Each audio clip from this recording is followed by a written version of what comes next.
In this video, we're going to talk about manipulations of the concentration of hydroxide ion, which is the base. Its conjugate acid is proton, H+, and their concentrations can give you an estimate of acidity or basicity of a solution. We call that pH or POH, sort of an assessment of how acidic or basic a particular solution is.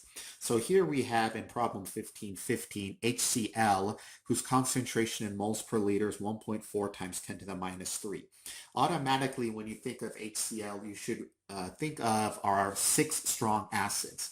HCl is one of those strong acids. So anytime you see a strong acid such as HCl, nitric acid, sulfuric acid, perchloric acid, you can plug it in straight to the pH equation to get the pH. But this problem is not asking for the pH, it's asking for the concentration of OH minus. So, well, we know the concentration of H3O plus or the concentration of H plus.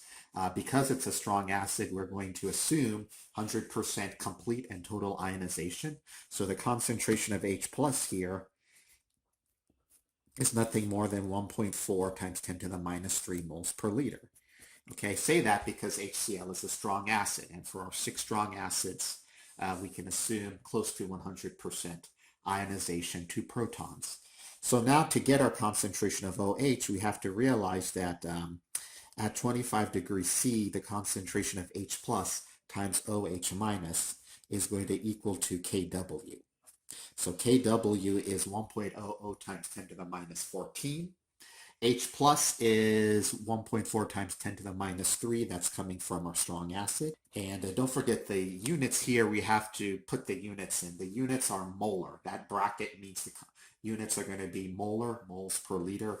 And doing this on my calculator, I'm getting an answer of 7.14 times 10 to the minus 12. 10 to the minus 12, a very, very insignificant number, right? So it's like a yin and yang. If your H plus is very, very high, then your OH minus is going to be very, very low because you got to maintain that product.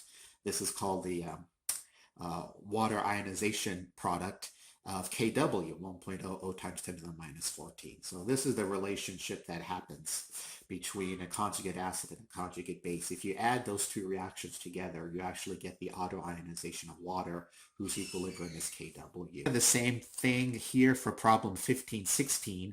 NaOH is a strong base. So anytime you see that OH there, hydroxide ion, you should automatically, like the snap of your fingers, think of strong base. So the concentration here of OH is 0.62 molar. So remember, sodium hydroxide is nothing more than sodium ion and the hydroxide ion. That sodium ion is just what we call a spectator ion or a counter ion. It's really not participating in any acid-base chemistry.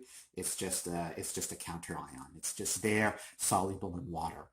And so we're asked in problem 1516 to figure out the concentration of H plus. So we're going to do the exact same thing here, realizing NaOH is a strong base.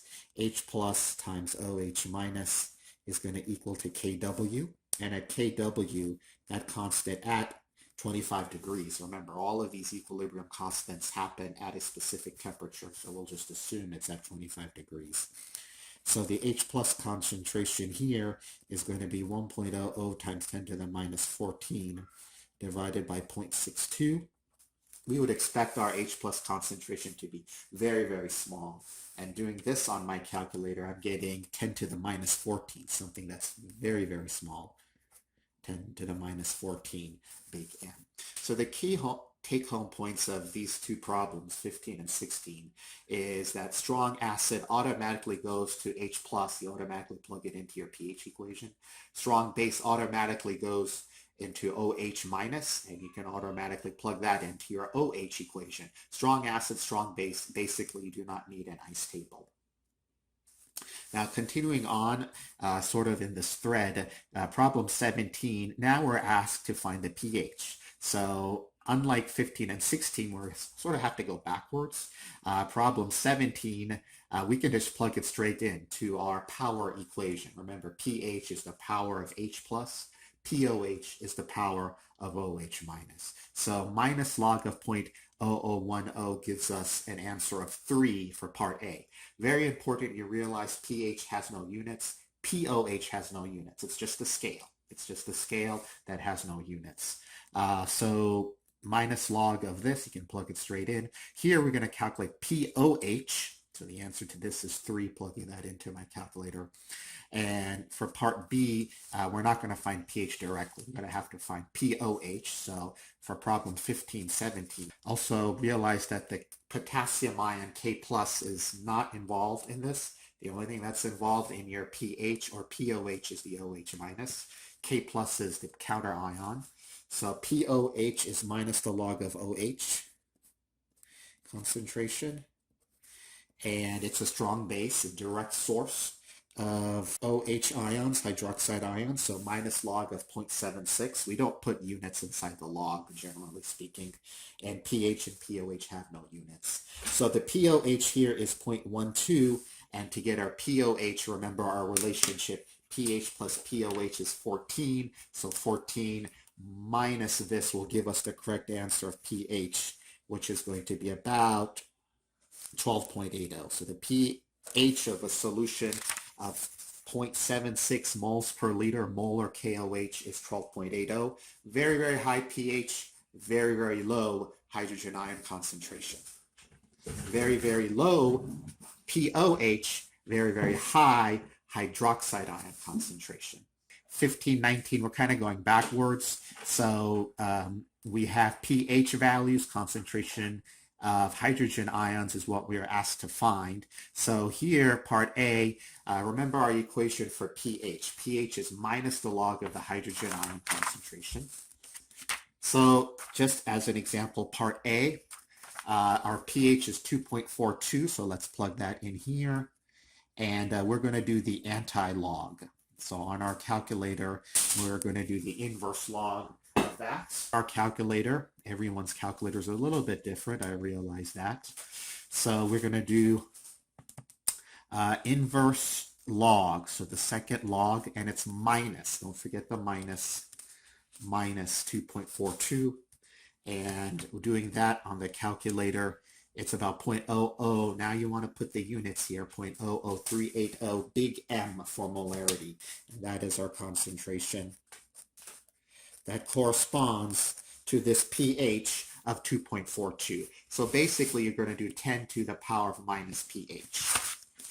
You're going to do that on all of these. So this would be 10 to the power of minus 11.21, whatever that is on your calculator. 10 to the power of minus 6.96, whatever that is on your calculator. This is kind of weird. We generally don't have a pH of 15.